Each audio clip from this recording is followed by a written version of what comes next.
Welcome, everybody, to the Product Led Growth podcast and the Product Led Growth Leaders podcast, excuse me. And so I've got a really good guest today for the show. He is a serial founder of multiple companies and a sales CEO. In the past, he's raised lots of capital for many different companies. And he is the founder and CEO of Outforce.ai, which is the global team connector. Sean Languedoc, thank you for being here with us. My pleasure, Thomas. Great to be here. Thanks for having me. Awesome, awesome. And let's actually start off with who you are professionally and what kind of brings you to where you are today. Yeah, like you said, I've built or taken over as turnaround CEO a few tech companies. And really, the reason I built this company is to solve the problem of not finding outsourcing agencies. They're easy to find. There are five, a minimum in your inbox every day. It's really to filter out the signal from the noise. And nobody has the time, so they don't get good data on time to do the due diligence. So they don't have really good data on who they're selecting. And so they minimize it to a short number of companies that they might dig into. And then they don't really even have a process that is really good at divulging what is true or not true about that organization. So a lot of things can go wrong in outsourcing, and that's proven by the results. Everybody's got a bad story. So what I'm really trying to do is stop people from wasting time talking to agencies that are a waste of time and help them get to a better match faster. Now, how much of this is software versus consulting? Is this a something that people buy a subscription to and that they're able to have this service available to them? That's an excellent question. And it is a lot of service. So I would describe us today as pretty close to the same model as a travel agency. And many of your audience might not know what that is. But in the old days, when you wanted to go to another country that you didn't know anything about, you would ask a travel agent who had already been there and knew which hotels to stay in, which restaurants to go to, and what airline to book. Now that's all available online. And so Expedia really disrupted that.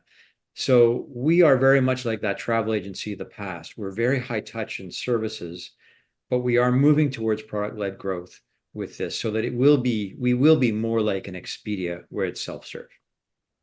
Nice. Now, Back before to a the interview, business model. Sorry, to answer your other question, subscription or not, no, it is we do a markup on the pay rate to the agency that you choose. We do all the heavy lifting and the due diligence on those agencies that are shortlisted. But when you choose one, we're like the headhunter model in that we charge a markup on that. nice. And before the call started, when you and I were chopping it up, what you made a distinction between PLG and PLS. Do you Hmm. mind telling me about that a little bit? Yeah, PLG is all the rage because it does have quick results to get. It's like freemium basically. So you get quick results and the idea is really to get to that atomic value, right? The time to value. So the vendor or the buyer is ready to dive in and then be converted later. But in more complex situations, you do need some sales in that process, and you can catch my Canadian accent process. And so in our case, as I said, we're very high touch. There's so much involved in due diligence that there has to be some handholding through that process. And so that's where we're trying to demonstrate the value of the filter tool, which gets you to a point where you can see some value in what we offer. But the heavy lift comes after you've shortlisted in doing due diligence. Now, in terms of the companies that you guys help, is it companies across all types of industries, or is it mostly digital product companies?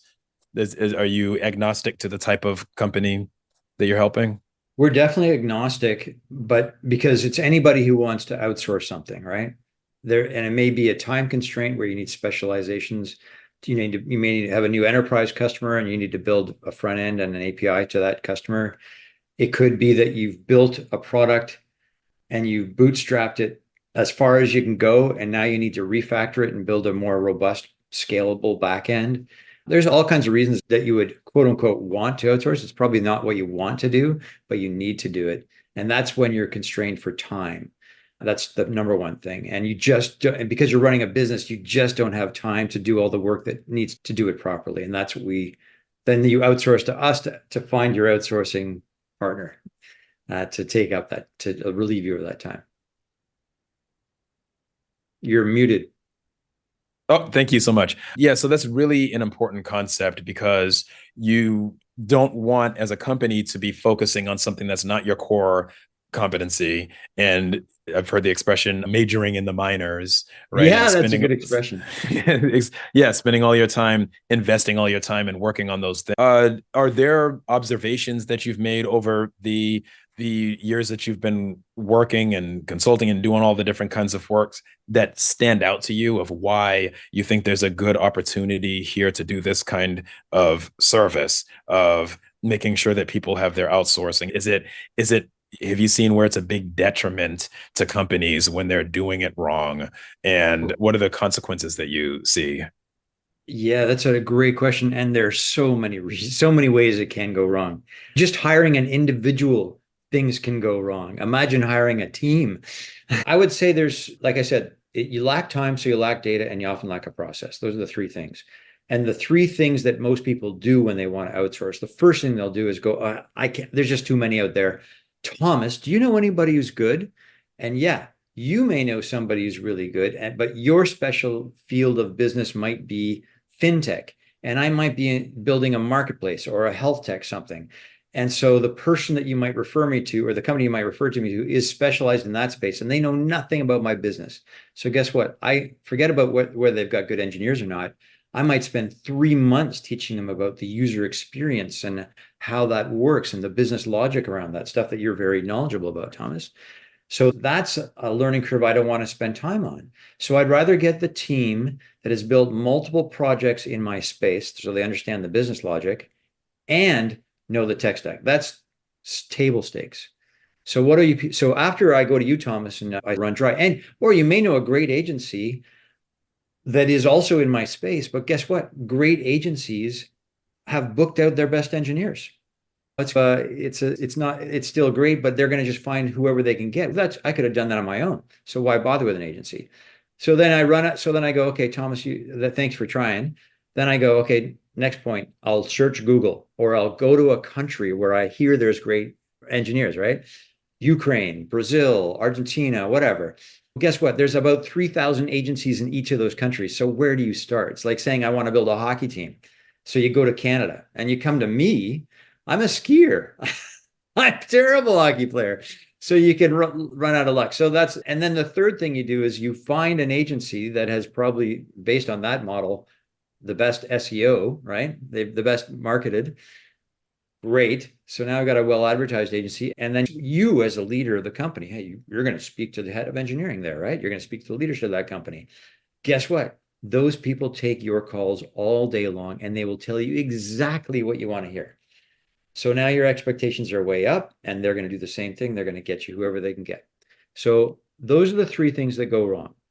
And we solve that by going bottom up. We tagged all these agencies for what they're good at and what domain, and obviously how their bench strength is in various tech stacks.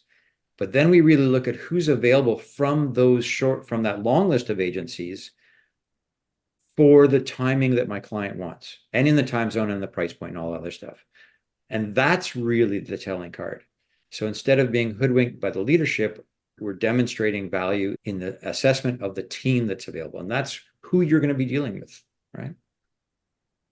I think this is amazing. And one thing that comes to mind as a person who has a background in research, I practice UX fully today, and I think about the assessing of things, right? And a differentiator being the quality of data. What do you guys do to vet these services? Is it a deep dive, or are you just smart about how to extract it from the website, that they have? And how do you approach that? Yeah, we do get data from a lot of scraping and looking around, but that's the starting point to introduce ourselves to them. And then we validate the data in an interview process. And the most important part of that interview is how we ask the question. If I had a health tech company and I went to a client and I said, a vendor, and I said, hey, I've got this problem. Can you build this? Of course, they're going to say yes. And they all list as many potential stacks and domains as they can, even if they've only done one project in that domain. We look for 10 in a domain. And so instead of asking, hey, I've got this client, can you do this for her? We say, hey, we represent North American clients and they're looking for engineering capacity. If we were to bring you the perfect client, what business would it be in? Oh, we do marketplaces. Oh, really? What kind of marketplaces? B2B, B2C, and logistics or what, right? So we really granularize those questions, but it really gives us the truth on where their sweet spot is. And that helps us define what they're tagged for. That's one of the data points. And going back to the resumes and all that stuff, that's the heavy lift. We've just got systems and AI in place to extract unstructured data and then QA it to make sure. So you get a resume, and if you've got a OCR system that can look at the resume, you might be looking for someone with 15 years experience and 5 years in Golang, for example. The OCR might say they've got 15 years experience in Golang, and you might say that's a lie. It hasn't been around that long. So things like that, we've just tweaked out and made it faster and scalable.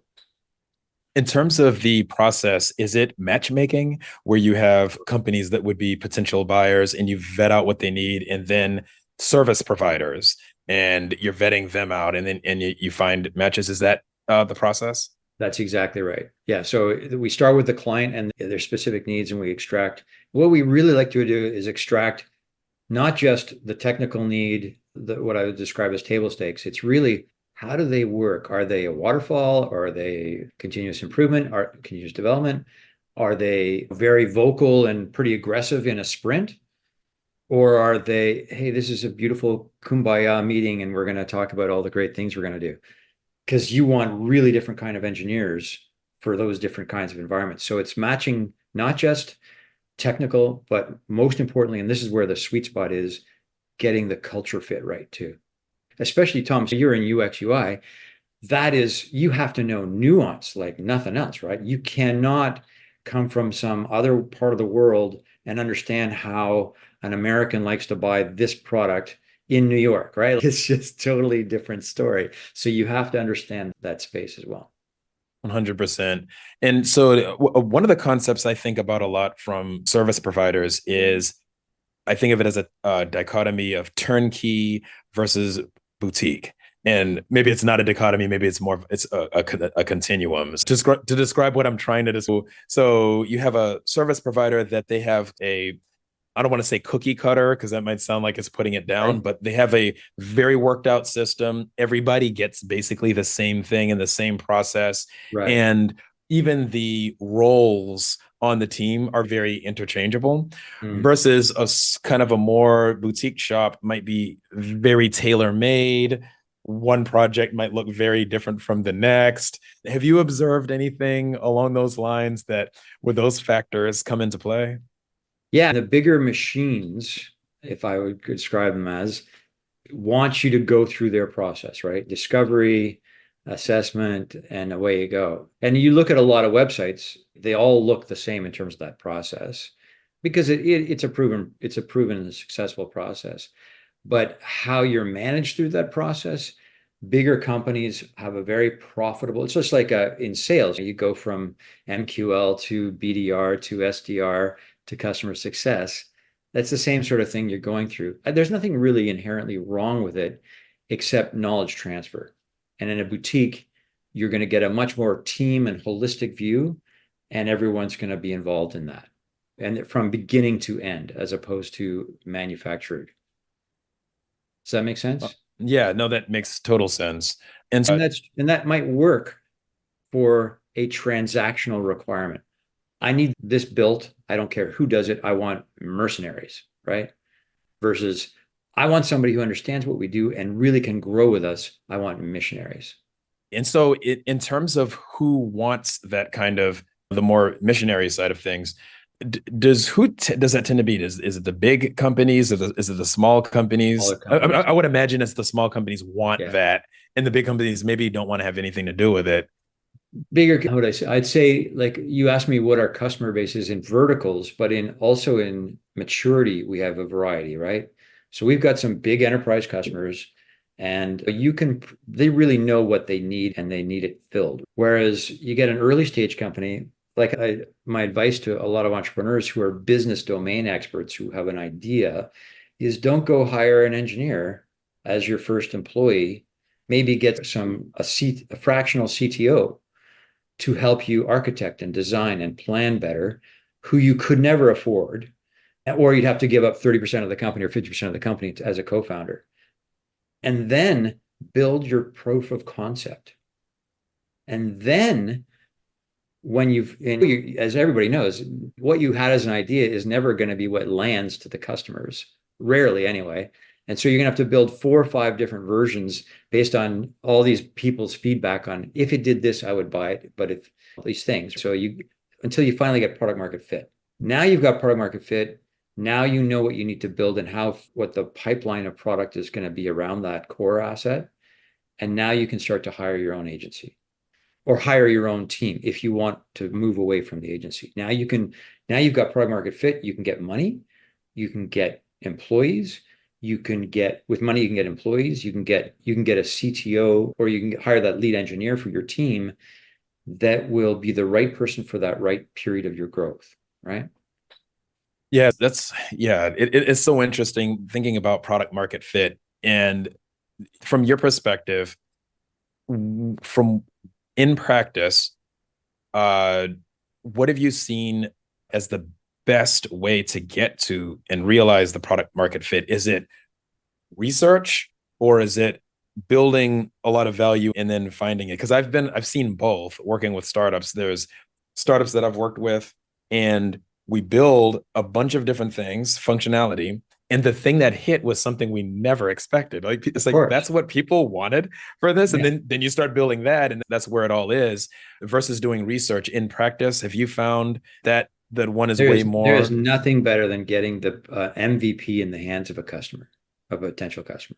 That will be, and then asking them to pay for it. Right? Oh, that's nice. That's nice. Can I use it for free? Yeah, of course you can. When you want to turn on the dollar signs, no, it's got to do this. It's not that for me. So you really need, and not just 2 or 3 customers. You need like at minimum of 10, ideally closer to 100 that are saying yes, this I would buy and I would pay this amount. So MVPing is the only way to go. That is the research. Now, obviously, researching you got to have the premise. If I built this, would you be interested in being a beta customer? Yeah, that's basic research. That's free. So in your estimation, what's the best path for a product manager listening to this, and they've got their MVP, maybe they're slightly before their MVP, and they have aspirations to be PLG, and they want to build something valuable? Would you say it's building, narrowing the scope with some research and doing some market validation, but building some valuable things, but get it into people's hands and observe and to build on that? Yeah, get the data around how people are using it and what's missing, and then build the consistent. If it did this, you're going to get 100 opinions, but where is the overlap? What's the biggest thing? And key, it's that atomic value. What is the one thing that made the hook that was missing in their life or in their work that made them really want to do this product, right? Like I'll give you a great PLG product that I'm working with right now. It's called Blocks. It's a Canadian company. And you got Fathom, you got all, Zoom recordings and all these things and all the AI that's around that. But what this company, the hook that I liked about this company is it gives me not just, it's like a cheat sheet on who I'm going to talk to before every meeting. So it brings up basically a disc profile of the person, how to speak to them, key things to talk about, and because it's gone to all the social media and everything else. And that is the hook for me. What's the difference between that and the 20 other AIs that I can do for meeting recordings and to-do lists after? That's the hook, right?